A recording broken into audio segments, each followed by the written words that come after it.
Astagfirullah. Allahumma salli ala sayyidina. Allahumma salli. Allahumma salli. Bismillahirrahmanirrahim. Assalamualaikum warahmatullahi wabarakatuh. Terima kasih. Alhamdulillah rabbil alamin wa bihi nasta'in ala umuri dunya waddin. Asyhadu an la ilaha illallah wahdahu la syarika lah. Asyhadu anna Muhammadan abduhu wa rasuluh. Allahumma shalli wa sallim wa barik ala sayyidina Muhammad abdika wa rasulika nabiyil ummi wa ala alihi wa sahbihi ajma'in. Rabbi ishrah li sadri wa yassir li amri wahlul min lisani yafqahu qawli. Rabbana zidna ilma warzuqna fahma waj'alna minas sholihin. Ya Allah, ya Rabb, yang Maha Pengasih lagi Maha Penyayang. Ampuni ya Allah dosa kedua orang tua kami. Ampuni ya Allah dosa kami ya Rabb. Ampuni ya Allah dosa kaum muslimin dan muslimat ala yamin umar. Ya Allah, mudahkan kami mencari ilmu, mudahkan kami mempelajari ilmu, mudahkan kami ya Allah memahami ilmu dan mengamalkannya ya Allah. Ya Allah, berkahi majelis ini, berkahi rumah kami ya Allah.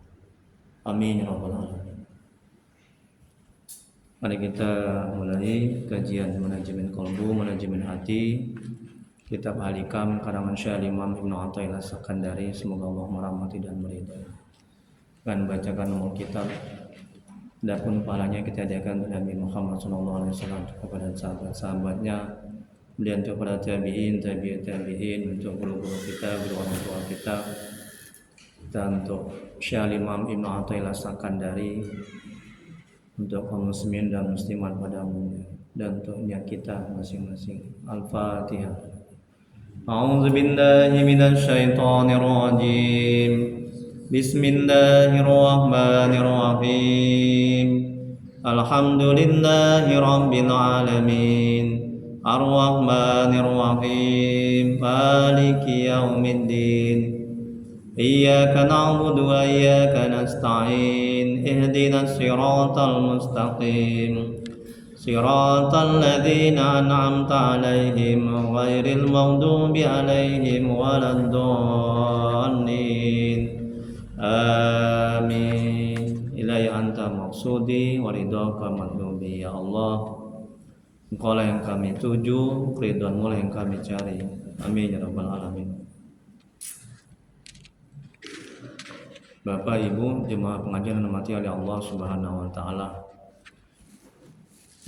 Baik, kita lanjuti kajian Al-Hikam manajemen qalbu, manajemen hati, hikmah yang ke-40 ya.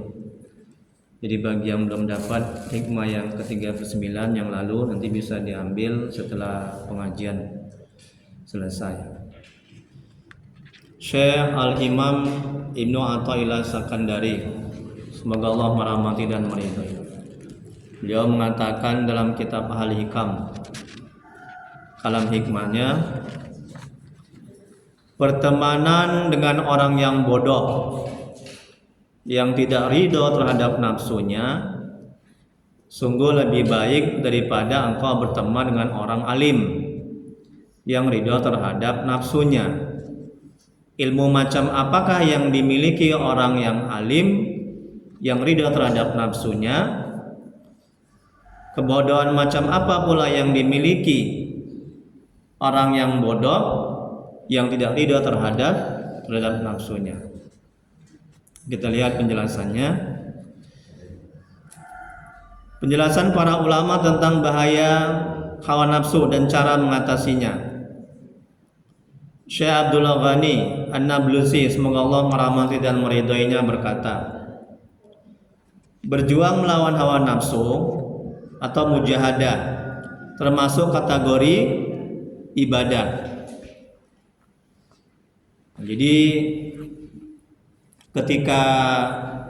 Jadi watak tabiat karakter nafsu itu adalah merusak, menggiring kita kepada kemaksiatan.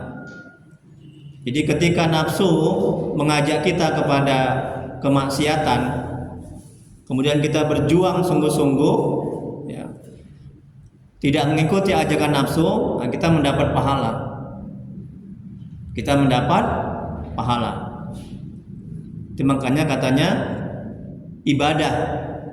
Ya.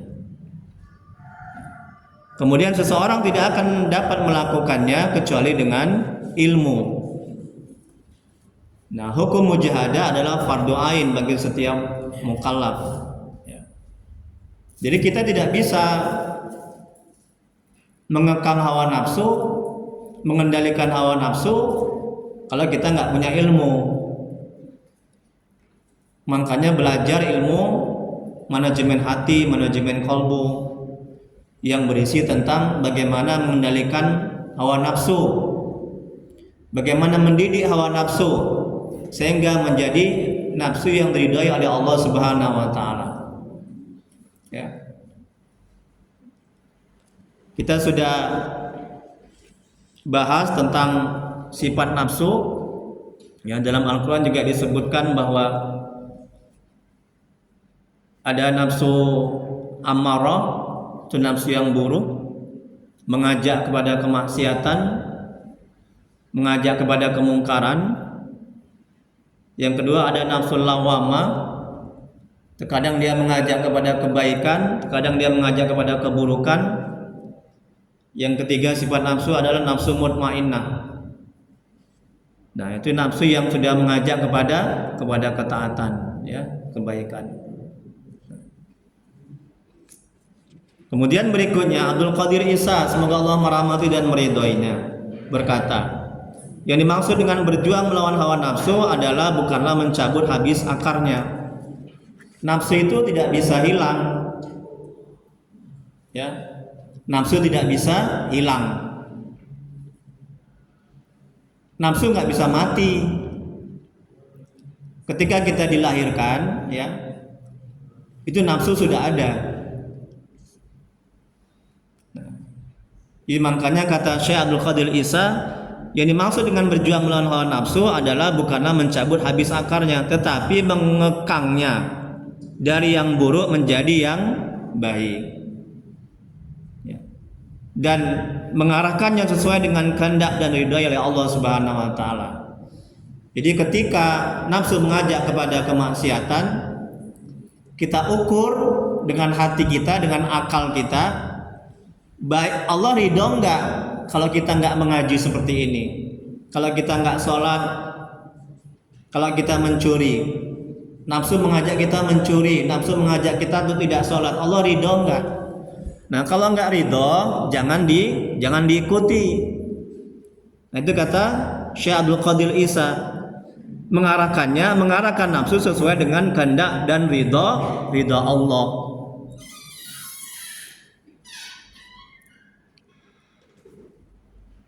Jadi ridho Allah itu terletak kepada kebaikan-kebaikan, kepada ketaatan. Sedangkan murka Allah terletak kepada kemaksiatan dan ketidaktaatan. Kemudian berikutnya Allah berfirman, sesungguhnya beruntunglah orang yang membersihkannya dan sungguh merugilah orang yang mengotorinya. Quran surah Asy-Syams ayat 9 sampai 10. Yakni yang mengotori rongga hati dengan gelapnya hawa nafsu dan syirik. Yang mengotori hati itu merugi, ya. Iri, dengki, takabur, sombong, senang melihat orang susah, susah melihat orang senang, ya. Itu mengotori hati, merugi, ya. Kemudian seorang arif berkata, fase awal dalam mujahadah adalah ketidakrelaan seseorang terhadap nafsunya sendiri dan keyakinannya bahwa sifat jiwa nafsu adalah seperti yang tertera dalam firman Allah. Quran surat Yusuf ayat 53. Apa kata Allah? Sesungguhnya nafsu itu selalu menyuruh kepada kejahatan. Tengok ini kan. Ini kata Allah. Jadi watak, karakter, tabiat nafsu, ya, pada hakikatnya menyuruh kepada kejahatan, kemaksiatan. kecuali nafsu yang diridhoi oleh Allah Subhanahu wa taala.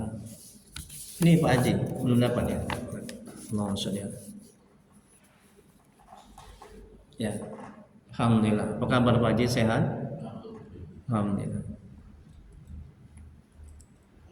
Iya, sama-sama. Ini nanti yang hikmah yang ke-39 nanti setelah pengajian.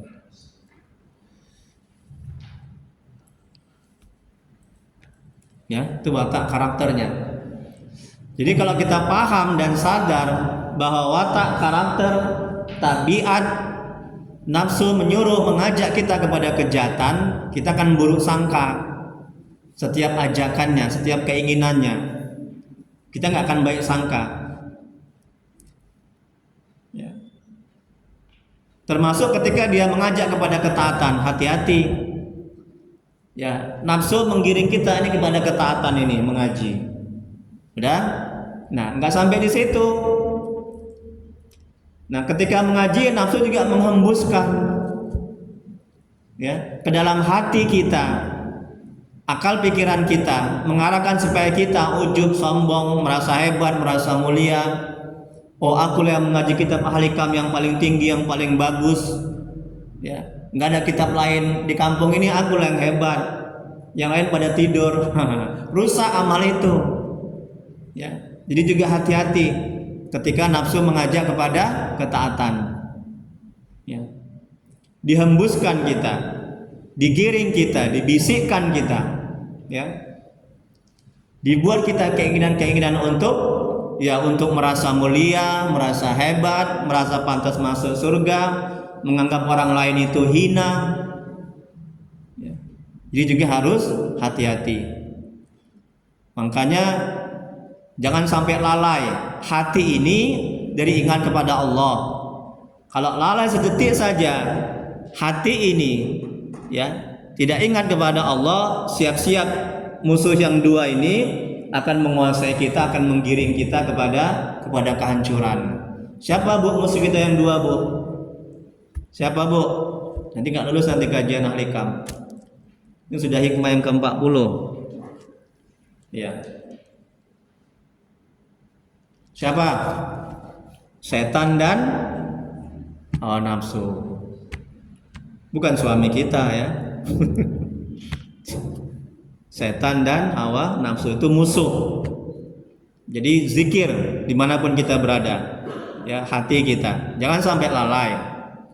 Kemudian berikutnya, seseorang harus mengetahui bahwa nafsu merupakan penghalang utama antara dirinya dan Allah, sekaligus penghubung paling utama dengan Allah.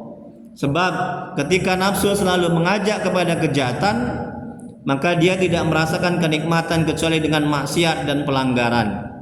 Akan tetapi setelah dilakukan mujahadah terhadapnya dan disucikan, maka nafsu akan menjadi ridho dan tidak merasakan senang kecuali dengan mengerjakan ketaatan-ketaatan kepada Allah. Ya, bagaimana mensucikan nafsu? Bagaimana menggembleng nafsu?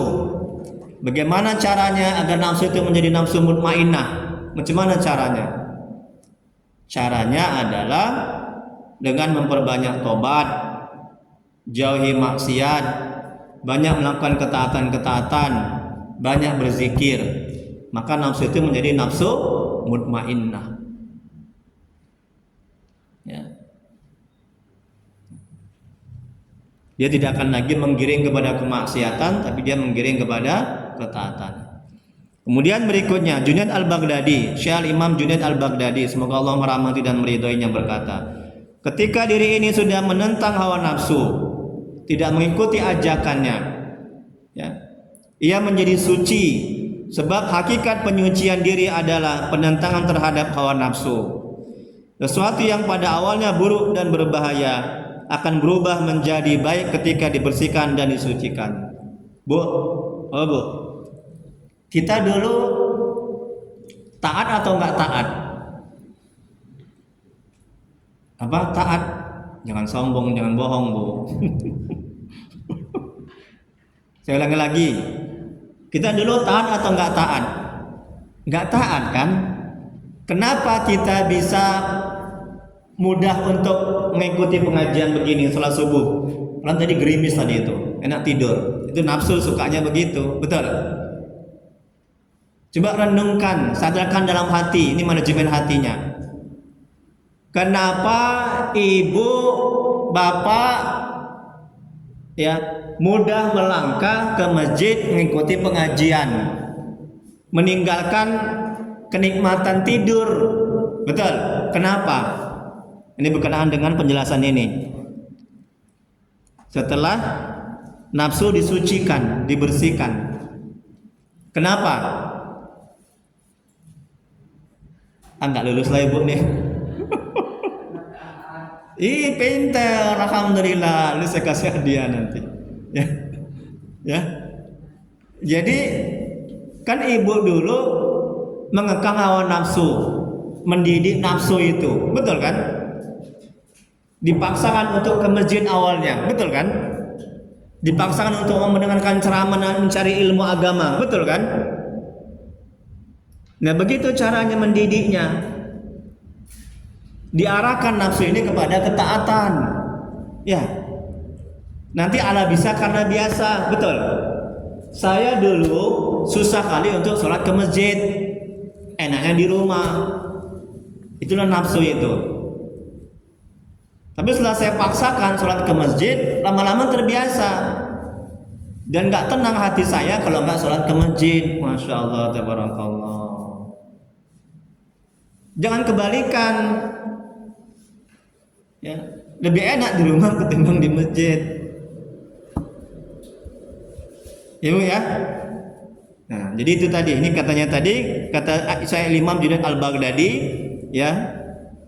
Ini gurunya ilmu tasawuf, panutan kita ilmu tasawuf, ya. Rujukan kita. Kalau untuk tasawuf saya Imam Junaid Al-Baghdadi. Kalau untuk tauhid Imam Maturidi. Kalau untuk hadis, kalau untuk fikih 4 mazhab, Maliki, Hambali, Hanafi, Syafi'i. Kalau tasawuf saya Imam Junaid Al-Baghdadi, ya. Ini bapak moyangnya tasawuf, ilmu tentang hati. Kemudian berikutnya Abdullah Haris, saya Imam Abdullah Haris Al-Muhasibi, semoga Allah merahmati dan meridhoinya, berkata, untuk mengendalikan hawa nafsu, pertama kali yang harus dilakukan adalah mengendalikan perut. Tengok Bu, Bu, kalau kita bulan Ramadan puasa, ada nggak kita ingin yang macam-macam? Ada? Ada Bu? Nggak ada kan?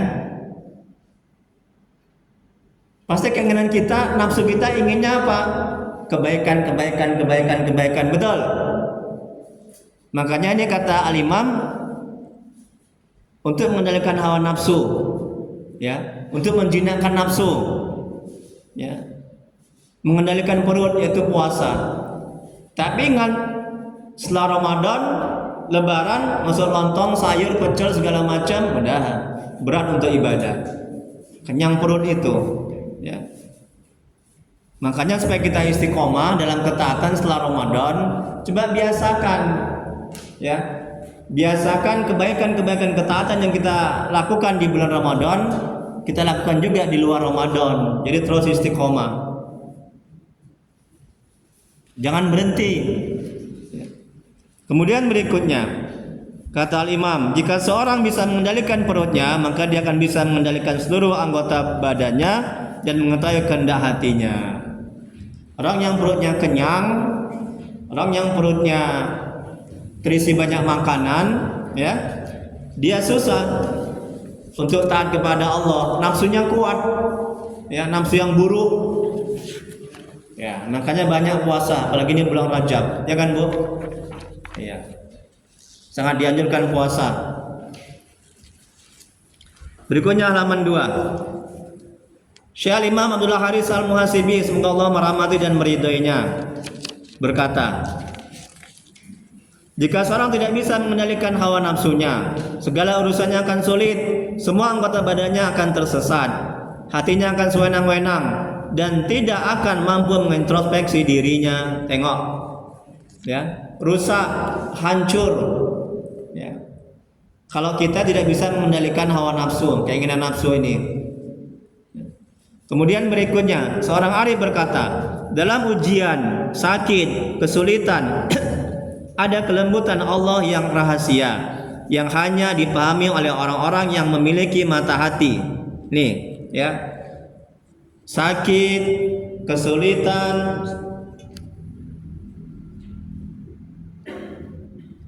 mendapat masalah, anak belum taat, suami belum taat, suami belum taat.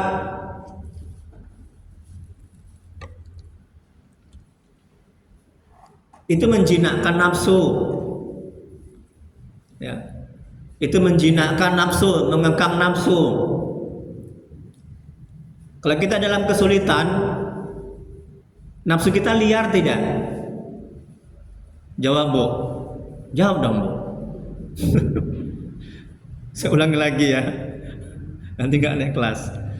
Kalau kita dalam kesempitan, kesulitan, suami nggak taat, anak nggak taat, sakit segala macam, kesulitan, nafsu kita liar nggak?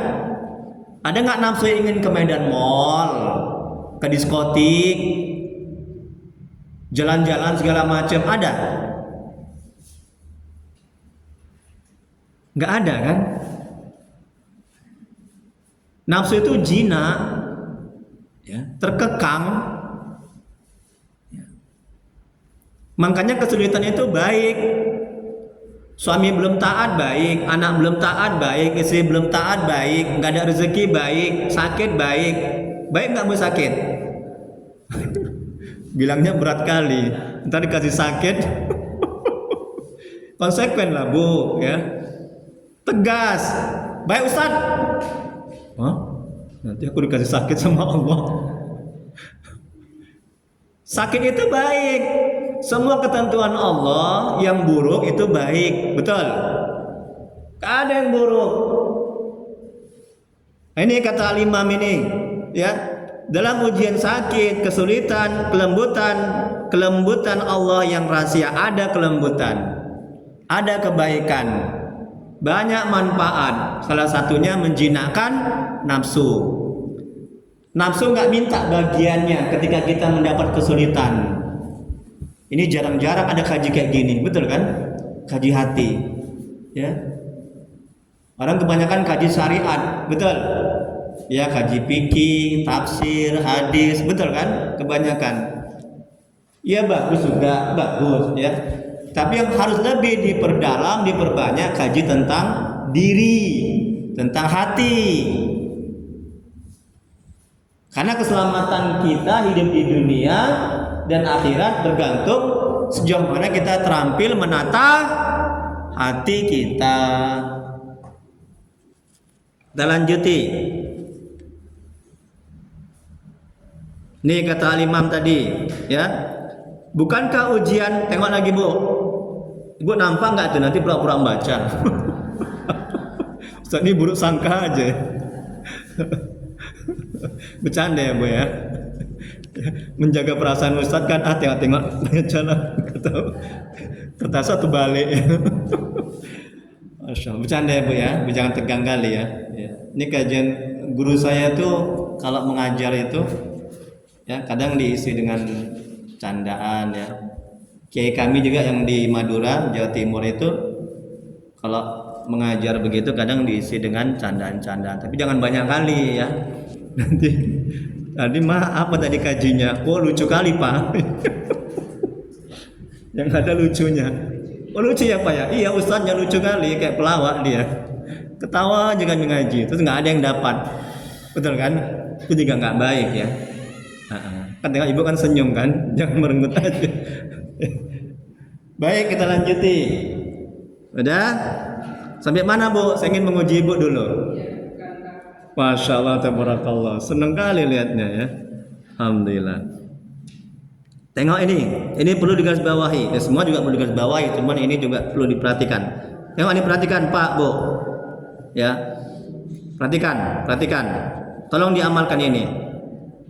Saya juga mengamalkan. Bukankah ujian bisa melunakkan dan menjinakkan nafsu? Betul. Ya, kalau kita sakit, seperti yang saya bilang tadi, sakit dapat kesulitan, nafsu kita ini enggak buas, ya, enggak liar, mau ke sana kemari, mau ke Medan, mau apa segala macam. Udah? Menjinakkan nafsu sehingga ia tidak lagi menggebu meminta bagiannya. Apa bagian nafsu? Bagian nafsu kesenangan, kemewahan, berpoya-poya, betul?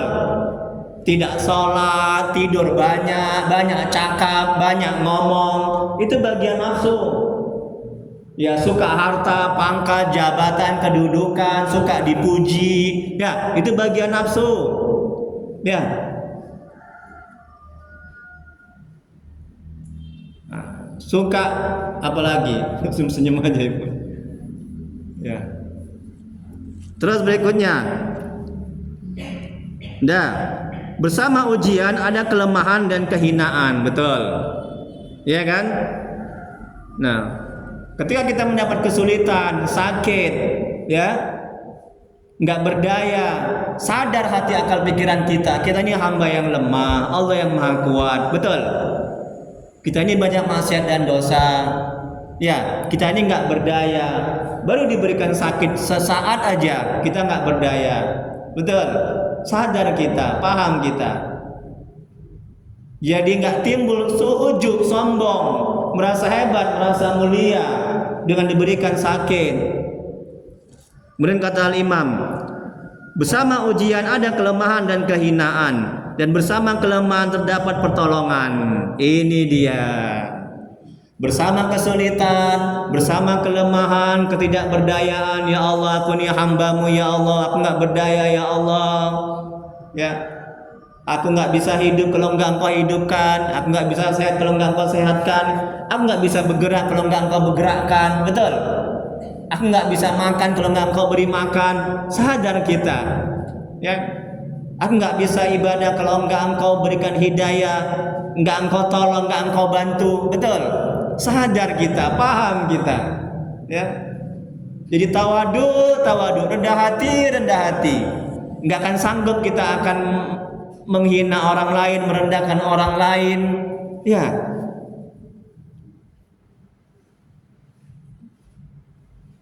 Kemudian berikutnya, bersama, ini kata Imam, bersama kelemahan, kesulitan, ketidakberdayaan terdapat pertolongan. Dalilnya apa?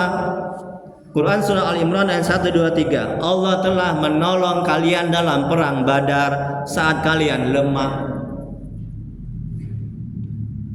Ya.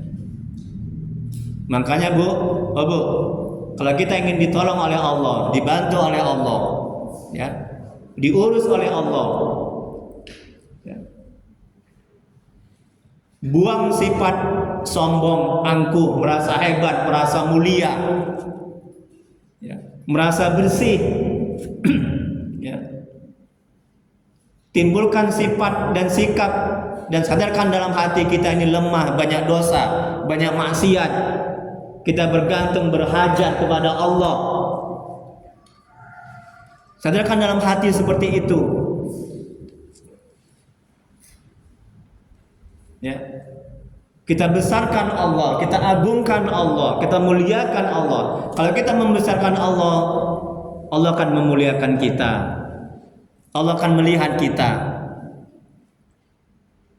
Tapi kalau kita agungkan diri kita besarkan diri kita, ya, kita merasa hebat, merasa mulia, merasa pantas doa kita dikabulkan, merasa pantas masuk surga, Allah akan menghina kita. Bahkan Allah tidak akan melihat kita.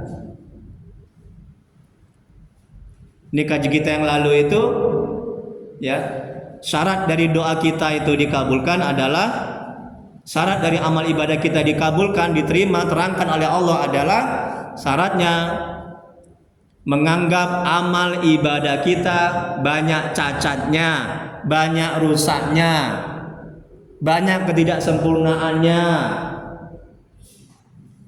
Itu salah satu syarat. Menganggap hina amal ibadah kita, menganggap kecil, maka Allah akan melihat, memandang dan mengangkat amal ibadah kita. Dan Allah akan menganggap, bukan menganggap, Allah akan membuat amal ibadah kita itu besar di sisinya. Tapi kalau sudah kita merasa amal ibadah kita sempurna, baik, nggak ada cacatnya, menganggap sudah besar, sempurna, maka amal ibadah kita tidak terangkat di sisi Allah. Allah menganggapnya hina dan kecil. Apa yang bisa kita banggakan dengan amal ibadah yang banyak cacatnya? Masih banyak nggak khusyuk sholat, betul. Masih ada makan makanan yang haram, betul. Masih banyak kita menzalimi orang, betul. Masih nggak sempurna bacaan kita, betul. Apa yang mesti kita andalkan dengan amal ibadah kita seperti itu? Makanya Rasulullah SAW bersabda, kita masuk surga bukan karena amal ibadah, tapi karena rahmat Allah Subhanahu wa Ta'ala. Atau seperti kata Nabi, ya, jangan merasa hebat, ya. Jangan merasa mulia, merasa pantas, ya, masuk surga, merasa pantas amal ibadah kita diterima. Jangan, rusak nanti amal ibadah kita. Makanya banyak orang yang ibadah tapi maling juga, betul. Banyak orang yang taat tapi korupsi juga, betul. Banyak orang yang berzikir baca Quran tapi dia menggibah juga, betul. Nyakiti orang juga, betul. Karena amal ibadahnya jauh dari syarat-syarat diterimanya oleh Allah Subhanahu wa Ta'ala. Makanya tengok ciri-ciri amal ibadah yang diterima oleh Allah. Tengok sifatnya, tutur katanya, akhlaknya, tengok sopan santunnya. Jadi kalau akhlaknya baik, tutur katanya baik, nggak nyuka nyakiti orang, banyak buat kebaikan, ya, hatinya tenang, merasa kenikmatan, kelezatan, itu ciri-ciri amal ibadah yang diterima oleh Allah Subhanahu wa Ta'ala. Ayo evaluasi, introspeksi diri kita. Ada nggak ciri-ciri itu dalam diri kita? Kalau belum ada, tobat. Banyak istighfar, mohon ampun, minta tolong kepada Allah. Ya Allah, tolong ya Allah, perbaiki amal ibadahku ya Allah, terima amal ibadahku ya Allah, perbanyak air mata tobat. Ya, nggak ada gunanya ibadah kalau tidak membuat kita semakin baik, betul. Semakin taat, semakin rendah hati, semakin bagus akhlak watak karakter kita. Ya. Paham, Bu? Bu buat selalu sekali gini, Bu. Saya bukan marah, ya, semangat. Ya. Kemudian berikutnya, Syekh Al-Imam Abdullah Haris Al-Muhasibi, semoga Allah merahmati dan meridhoinya, berkata, pencapaian derajat yang tinggi di sisi Allah hanya bisa didapat dengan disertai keinginan yang kuat yang didukung dengan pengandalian hawa nafsu. Siapa saja yang berkeinginan yang kuat, maka dengan izin Allah hawa nafsunya akan terkendali dan hatinya pun akan mendapat anugerah serta pertolongan dari Allah. Hatinya pun akan terbuka. Ini, jadi harus punya keinginan yang kuat, mujahadah, berjuang sungguh-sungguh melawan hawa nafsu, ya. Kemudian riyadhah, latihan terus. Ketika kita nggak bisa senyum, coba senyum. Tapi jangan senyum sendiri di jalan, ya, bahaya, ya. Ketika kita nggak mau sedekah, paksakan sedekah walaupun 1000 perak, ya, itu riyadhahnya, latihannya seperti itu. Ketika susah kita untuk bilang terima kasih, katakan terima kasih walaupun dia itu orang yang jahat. Nah, begitu riyadhahnya, mujahadahnya, riyadhahnya, ya. Ibu bisa naik mobil kalau tanpa latihan? Bisa? Nggak bisa. Mobil itu alat untuk mengganti paham. Orang nyakiti kita, menzalimi kita, suami yang nggak baik, istri yang nggak baik, anak yang belum baik, dikasih Allah cobaan, nggak ada rezeki, itu alat. Paham? Alat agar kita berlatih sabar. Ibu mau naik mobil tapi nggak ada alatnya mobil, bisa pandai mobil? Nggak bisa. Betul? Kita mau bisa sabar tapi nggak ada alatnya. Apa alatnya? Orang yang menyakiti kita, menzalimi kita, anak belum taat. Makanya saya bilang anak belum taat itu baik, suami belum taat baik, istri yang belum taat itu baik. Nggak ada rezeki itu baik kalau kita menyikapi dengan sikap terbaik kita. Jadikan itu sebagai alat untuk latihan sabar. Setan menjauh, nafsu itu jinak, itu manajemen hatinya. Ya Allah, tabarakallah. Nikmat hidup ini kalau kita terampil menata hati kita. Sengsara hidup ini kalau kita nggak terampil menata hati kita. Ketika anak belum taat, image kita, persepsi kita itu azab bagi kita, itu laknat bagi kita. Siap-siaplah kita menderita. Makanya ada jemaah saya, mungkin dia lihat nih YouTube saya nih, yang mau bunuh diri, ibu-ibu. Karena apa? Dia nggak terampil menata hatinya, dapat persoalan hidup, ya, mengakhiri dengan secara singkat. Nauzubillah min dzalik. Jangan sampai bunuh diri. Nggak sanggup, dia curhat sambil nangis-nangis. Saya nggak sanggup Ustadz, saya mau mengakhiri hidup saya. Alhamdulillah saya kasih nasihat, manajemen hati, nggak jadi bunuh diri. Ya. Kemudian berikutnya, ini tadi kata Imam Abdul Haris Muhasibi. Kemudian berikutnya masih kata Abdul Haris Muhasibi, Imam Abdul Haris Muhasibi, semoga Allah merahmati dan meridhoinya. Ada nafsu yang baik. Nah, tengok ini kata Imam. Ini nama anak saya ini nih, Abdul Haris Muhasibi. Ada ini ulama yang besar, ulama yang hebat ya. Ada nafsu yang baik dan ada nafsu yang menyuruh pada kejahatan dan memerintahkan pada perbuatan dosa. Nafsu yang buruk itulah yang akan menodai hati yang telah disucikan Tuhannya, sehingga keselamatannya tidak lagi terjamin dari murka Allah. Kemudian Abdul Haris Muhasibi, semoga Allah merahmati dan meridhoinya, berkata, apabila kita sudah mengekang hawa nafsu, seperti menjaga ucapan, keinginan perut, yaitu banyak puasa, jangan banyak cakap, kalau bercakap yang baik-baik aja. Ada ulama mengatakan,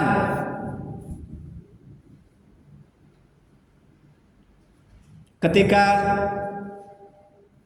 sikap diammu sehingga engkau diminta bicara itu lebih baik ketimbang engkau banyak bicara sehingga orang-orang memintamu diam. Banyak kali kau cakap, aduh mual perutku, diamlah kau. Betul kan Bu? Sikap diammu, coba renungkan ini hikmah ini. Sikap diammu sehingga orang-orang meminta engkau bicara itu lebih baik ketika engkau banyak bicara sehingga orang-orang memintamu diam. Nah, tulis tuh Bu, nanti bilang gitu sama kawan ibu. Tahu kan kata Ustaz Tri, jangan ya Bu ya, nanti marah dia. Aduh mual kali perutku ya, banyak kali kau cakapnya. Ya. Banyak kali kau cakap mual perutku. Orang banyak cakap itu nggak baik ya, kecuali cakap ada kebaikan. Ya, ini tadi kata Imam, jangan banyak cakap kecuali ada kebaikan disampaikan. Ya. Kemudian apalagi tadi, banyak puasa. Ya.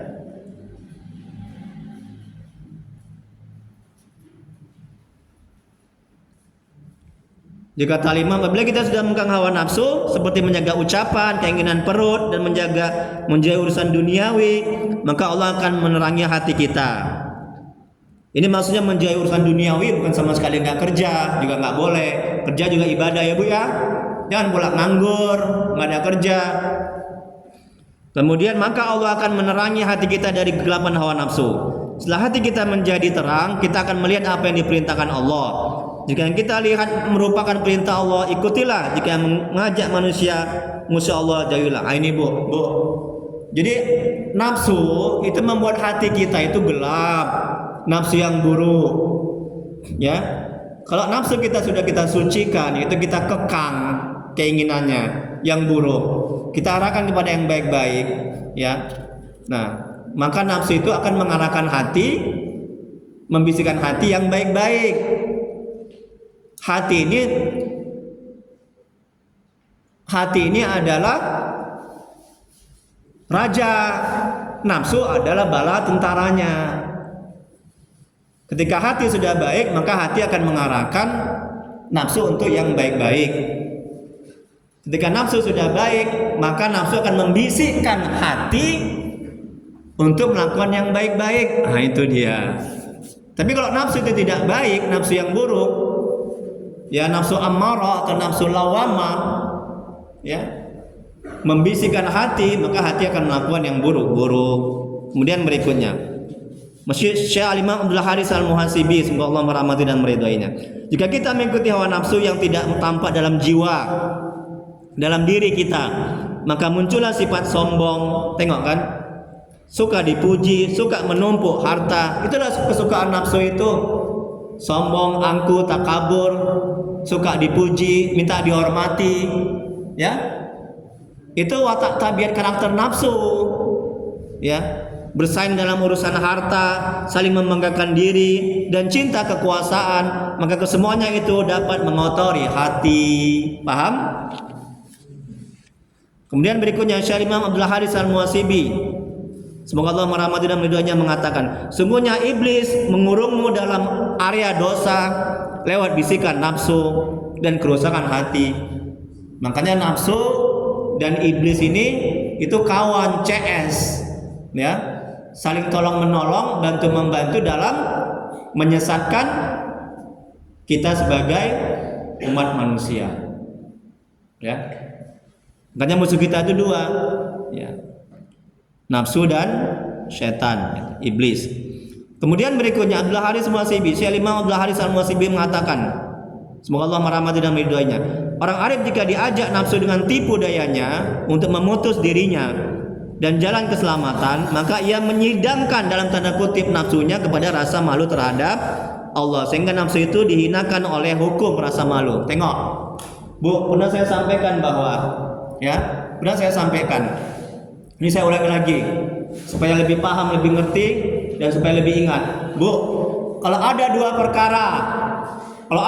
perkara, ya, yang satu perkara ajan sedang dikomandangkan, kita mau pergi ajan. Satu lagi kita mau ke Medan Mall, ya, mana yang ibu lakukan? Menyauti panggilan ajan atau ke Medan Mall? Jujur ya, nggak boleh bohong. Nanti nggak naik kelas nanti ibu. Ini sudah hikmah yang keberapa ini? 40. Medan Mall kan Bu? Ini kita ingin mengetahui, ya, watak karakter tabiat nafsu. Nafsu itu suka yang nikmat-nikmat, yang senang-senang. Kalau ke Medan Mall, ringan nggak itu bagi nafsu? Ringan nggak? Ringan kan? Enggak, itu enggak Bu, gini ya. Itu dulu ya, bukan sekarang. Kalau sekarang pasti Ibu sholat dulu daripada ke Medan Mall. Itu dulu ya Bu ya. Dulu ya. Ya. Coba, mana yang ringan bagi nafsu? Ya Ustaz ya. Yang ringan bagi nafsu adalah ke Medan Mall, betul. Nah, perhatikan, yang ringan bagi nafsu di situ tidak ada kebaikan. Begitu cara mengukurnya. Makanya tadi kata Al-Imam Abdul Haris, ya, kita sidangkan dalam tanda kutip, ya, kita ukur dengan hati, akal, pikiran kita, dengan ilmu agama. Kira-kira kalau ke Medan Mall baik enggak? Ya memang baik juga, ya. Tapi nanti celakanya begitu pulang malas sholat Isya, betul? Ya, capek, iya. Makanya kalau kami pergi itu kan sama keluarga saya itu, dia bilang, Pak, kita habis maghrib aja piginya. Senyum aja senyum. Nanti kalau habis maghrib pasti malas nanti sholat Isya, berat untuk sholat Isya, apalagi sudah makan-makan segala macam kan, kenyang. Jadi sholat Isya dulu baru pergi. Nah, ketika berat melakukannya, ya, di situ ada kebaikan. Pergi ke masjid menyauti panggilan azan, di situ berat, betul. Di situ ada kebaikan, maka ikutilah. Pergi ke Medan Mall itu ringan bagi nafsu, betul. Enak, cuci mata katanya, nauzubillah. Tengok-tengok barang berharga, padahal nggak beli, cuma tengok-tengok aja. Ibu-ibu kan gitu ya. Bukan sini ya, sana ibu-ibu sana ya. Sini baik-baik ya, saya senang melihatnya ya. Alhamdulillah. Ya Bu ya. Nah ini tadi nih kata Al-Imam Abdul Haris Muhasibi dalam kitab Al-Hikam ya. Kita sidangkan perkara itu. Perkara apapun ya. Ketika mendapatkan kesulitan ya. Ketika orang punya hutang, kadang orang punya hutang sama kita kayak kita yang punya hutang, betul? Capek kita mesti nagih aja. Tarsok aja. Mana hutangnya Bu? Besok lah. Mana hutangnya Bu? Besok lah. Terakhir kita yang punya hutang jadinya. Ya. Nah ini tadi kan kesulitan itu kan. Nah kita sidangkan dengan hati, akal, pikiran. Nafsu itu mengajak kita kepada udah marahi aja, pukul aja, lapor aja ke polisi, kan gitu nafsu ya, betul kan? Kan gitu kan? Maka kita sidangkan dengan kita ukur, maksudnya kita ukur dengan hati kita, akal pikiran kita dengan ilmu agama. Kalau kita pukul baik tidak orang yang punya hutang itu, kalau nggak baik jangan dilakukan. Nah itu nafsu suka kali tuh kita hina, kau udah miskin kau, ngutang nggak mau bayar, pakai ludah lagi tuh katanya. Najis lalalala katanya, pakai najis lagi katanya. Waduh, ini udah marah betul nih. Karena setiap ditagih, asik besok, sok besok. Ya. Nah ini tadi ya disidangkan. Nah ini kata Imam Abdul Haris. Kemudian berikutnya mesti kata Syekh Imam Abdul Haris Al-Muhasibi. Apa katanya? Kejahatan adalah syahwat dan kebaikan adalah sesuatu yang dirasa berat. Tengok kan? Tapi Bu. Gantian apa? Oh Pak. Nah. Kebaikan terasa berat itu di awal. Betul? Ya Bu ya. Tahajud berat, puasa berat itu di awal. Cari ilmu agama berat itu di awal. Kalau udah terbiasa nanti ringan. Sama kayak ibu dulu. Ibu kan dulu berat ke masjid, betul? Kan berat wirid, betul? Ya kan? Bilang terima kasih sama suami juga berat, betul? Lagi dikasih uang belanja sedikit, ngomel. Sekarang ibu udah ridho kan, udah nggak berat lagi kan? Nah, itu awalnya ya. Makanya harus dipaksa, Bu. Ketaatan itu awalnya dipaksakan. Ya, nanti lama-lama tidak dipaksakan lagi, sudah enak melakukannya. Itulah mujahadah itu. Berjihad melawan hawa nafsu. Kan jihad yang paling besar itu kan? Kan ada hadisnya kan Rasulullah SAW bersabda, suatu hari baru selesai berperang, kemudian Nabi bilang kita baru berjihad yang kecil. Kemudian protes sahabat, wahai Rasul, tadi jihad sudah besar itu, kenapa dibilang kecil? Ada jihad yang paling besar, yaitu jihad melawan hawa nafsu, atau seperti kata Nabi. Kemudian berikutnya Syekh Al-Imam Abdul Haris Al-Muhasibi, kejahatan adalah syahwat dan kebaikan adalah sesuatu yang terasa berat. Syahwat mendahului dan mengungguli hal-hal yang memberatkan sampai datang ilmu dan ketulusan yang menghilangkan syahwat dan memposisikan hal-hal itu pada tempatnya. Tengok Bu, kalau kita nggak punya ilmu manajemen hati, Bu, ini kata Imam Abdul Haris. Kalau kita nggak punya ilmu manajemen hati, ya, ketika nafsu menggiring kita, mengajak kita kepada kemaksiatan, bisa nggak kita mengadili dalam tanda kutip atau memantau meradar? Bisa kita? Kita kan nggak tahu kan, ketika ajakan nafsu itu baik atau enggak, betul kan? Kalau kita nggak punya ilmu, betul kan? Jadi ketika ada ajakan nafsu untuk nggak sholat, kita ikuti aja. Ketika ada ajakan nafsu untuk tidak belajar ilmu manajemen hati, kita ikuti aja, ya kan? Kalau kita nggak punya ilmu, makanya kata Al-Imam ini ya harus pakai ilmu, terutama ilmu manajemen hati. Ya Bu? Iya, pinter. Alhamdulillah gitulah Bu. Alhamdulillah. Ini untuk mendekati paham. Kalau ibu mau jahit pakaian, kalau nggak ada meteran, bisa nggak? Nggak ada alat ukur, bisa nggak Bu? Nggak bisa. Kalau hati kita mau bersih, mau selamat dunia akhirat, ya nggak ada alat ukur yaitu ilmu tentang manajemen hati. Ya kebablasan apa yang diajak oleh hawa nafsu, ya kita engge, ridho, iya. Betul kan? Bagaimana bisa hati kita mau tenang? Ya, anak kita mau taat, suami kita mau taat, istri kita mau taat kalau kita nggak punya ilmu. Terutama ini ilmu yang penting, manajemen hati. Termasuk di dalamnya kita membahas watak karakter, sifat-sifat nafsu. Kita nggak bisa mengendalikan nafsu kalau kita nggak tahu watak karakternya. Kan kita nggak akan bisa menikah sama orang kalau kita nggak tahu watak karakternya. Betul kan? Kan kita harus, namanya kan ta'aruf dalam menikah itu kan. Kita harus tahu dia sombong nggak, angkuh nggak, bejat nggak. Betul kan? Macam mana kita mau selamat dengan bisikan nafsu kalau kita nggak tahu watak karakter nafsu, sifat-sifat nafsu, watak karakter hati, karakteristik hati, obat hati, kita nggak tahu itu semua. Macam mana bisa kita selamat, kita bisa bersabar, kita bisa khusyuk dalam ibadah, kita bisa tenang ketika mendapat musibah. Berikutnya, yang terakhir, saya semangat ibu. Loh, ini baru yang kedua. Nah, kita baca aja lah, waktunya sudah sempit. Kemudian berikutnya, Syekh Imam Abdul Haris Muhasibi berkata, kekenyangan dapat membangkitkan syahwat, menyebabkan kasarnya perangai, penyakit, rasa berat dan tidur. Berikutnya Bu, halaman 3 kan? Ini sampai halaman 4. Ini 4 halaman. Alhamdulillah. Sekali lagi lah Bu ya. Kita subuh sekarang agak lama ya, jam 5:15 ya.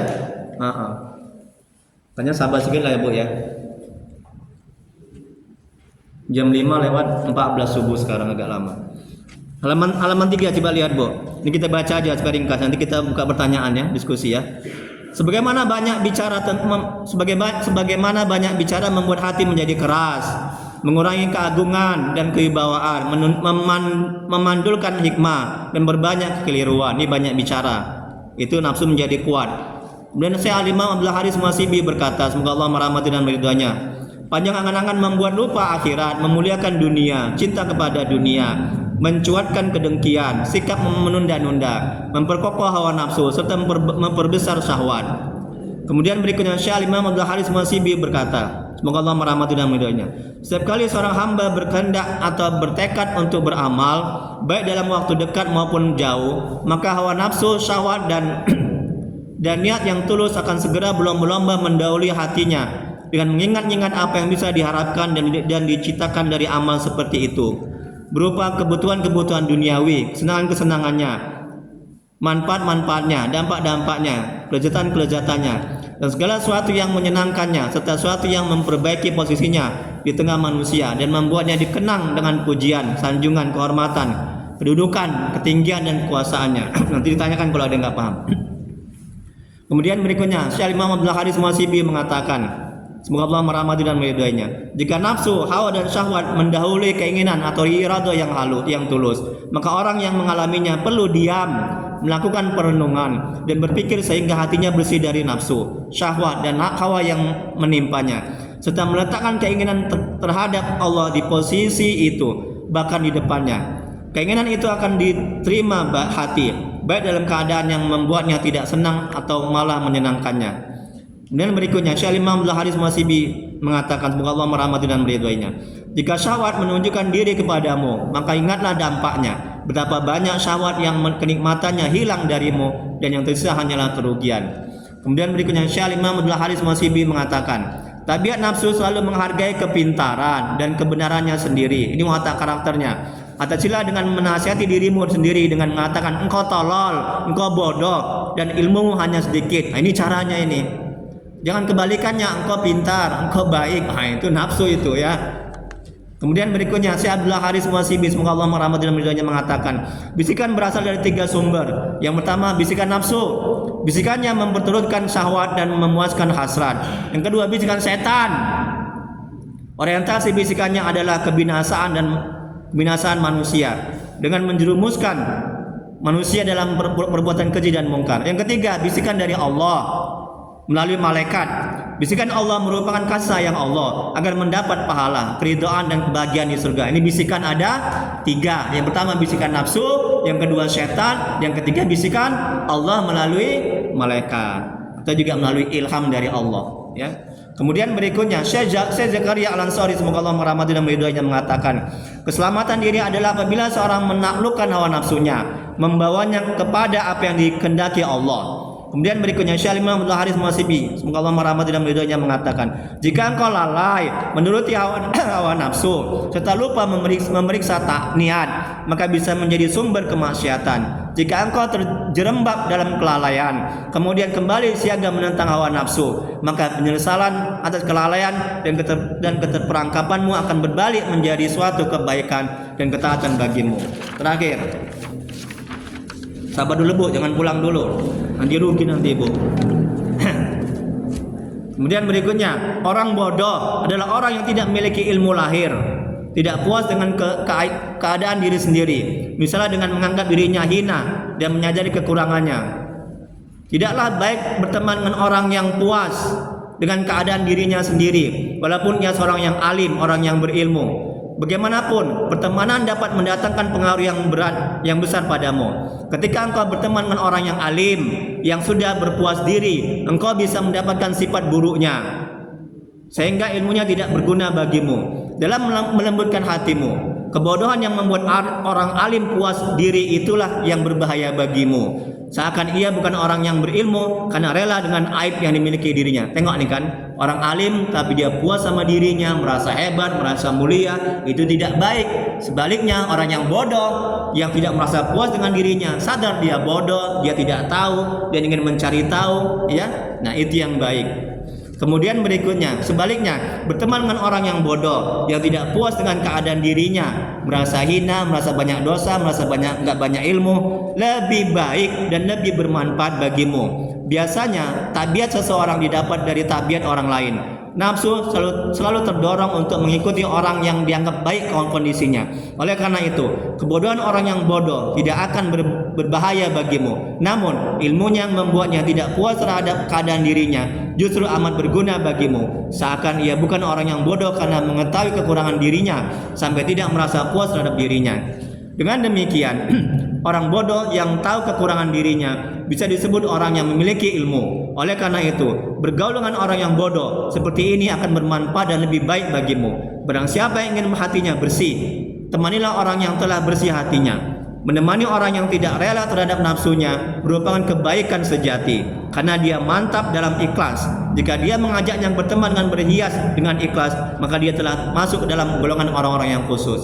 Sedangkan menemani orang yang ridho terhadap nafsunya merupakan kejelekan sejati, walaupun orang itu merupakan orang yang terpandai, karena suatu watak akan mencuri watak yang sama. Jadi kebodohan yang membuat kehadiran hati kepada Allah lebih baik daripada ilmu yang menjauhkannya dari Allah. Seorang arif berkata, orang yang paling terhalang dari Allah adalah ulama, ahli ibadah dan orang zuhud. Mereka terhalang karena berhenti pada ilmu, ibadah dan kejutannya. Kebodohan yang menyampaikan kepada Allah sebenarnya adalah ilmu, dan ilmu yang menghalangi dari Allah adalah kebodohan.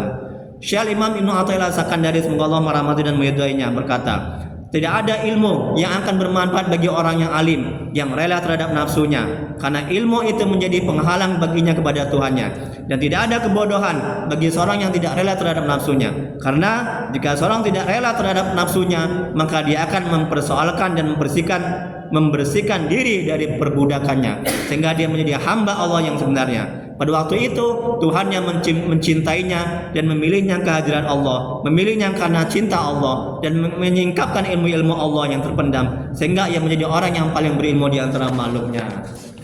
Jadi kalam hikmahnya, tengok lagi Bu di awal yang 40 ini, Syekh Imam Ibnu Athaillah Sakandari, semoga Allah merahmati dan meridhoinya, mengatakan pertemanan, tengok Bu, tengok lagi kalam hikmahnya. Pertemanan dengan orang yang bodoh, yang tidak ridho, tidak rela terhadap nafsunya, sungguh lebih baik daripada engkau berteman dengan orang yang alim, orang yang berilmu, yang ridho terhadap nafsunya. Dah, paham ya beda? Udah paham kan? Paham lah ya. Udah 4 halaman kok ya. Enggak paham?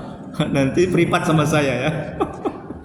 Berikutnya kata Imam, ilmu macam apakah yang dimiliki orang yang alim, yang ridho, yang rela terhadap nafsunya? Kan nggak ada artinya dia berilmu kalau dia ridho rela. Berarti ilmunya nggak bermanfaat buat dirinya. Berarti dia orang yang nggak berilmu, ya kan? Kebodohan macam apa pula yang dimiliki orang yang bodoh, yang tidak ridho, yang tidak rela terhadap nafsunya. Wallahu a'lam. Hanya Allah yang maha mengetahui. Silakan yang ada yang perlu diskusikan sebelum doa. Insyaallah nikmatnya. Ini ambil nanti hikmah yang ke-39.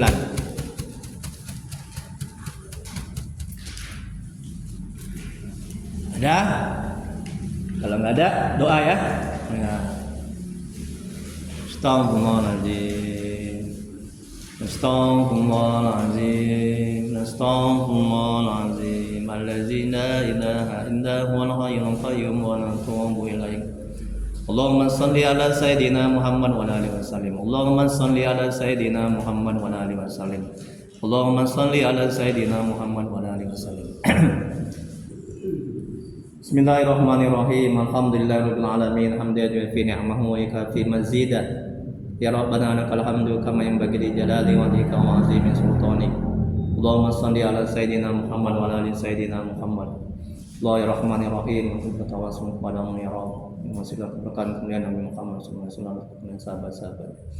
La ilaha illa anta subhanaka inna kunna minaz zalimin. Ampuni ya Allah dosa kedua orang tua kami.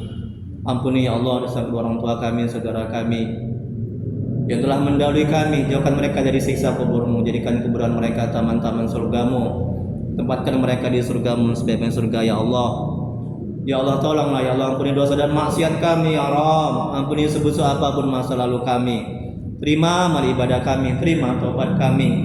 Kasihanilah kami ya Allah. Ya Allah, ampuni dosa kaum muslimin dan muslimat ala ahya'i minhum wa amwat. Ya Allah ya Rahman ya Rahim, jadikan keluarga kami keluarga yang sakinah mawaddah warahmah, jadikan anak-anak kami yang saleh salehah, jauhkan kami dari musibah dan bala bencana. Ya Allah tolonglah ya Allah, mohonlah ya Allah ya Rahman ya Rahim.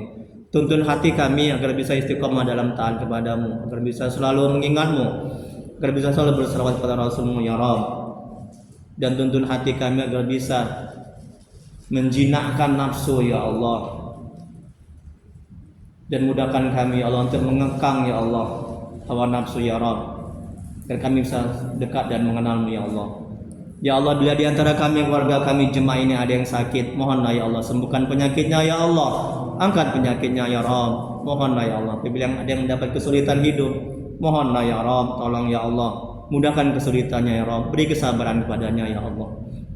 Ya Allah, murahkan rezeki kami dan berkahi, mudahkan urusan kami dan berkahi, panjangkan umur kami dan berkahi ya Rabb. Rabbana la tuzigh qulubana ba'da idh hadaytana wa hab lana min ladunka rahmah innaka antal wahhab.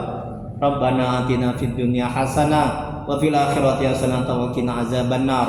Wa sallallahu ala sayyidina Muhammad wa ala alihi wasallam. Subhana rabbika rabbil izzati amma yasifun. Wassalamun alal mursalin walhamdulillahi rabbil alamin. Allahumma shalli ala sayyidina Muhammad. Taqabbalallahu minkum. Assalamualaikum warahmatullahi wabarakatuh.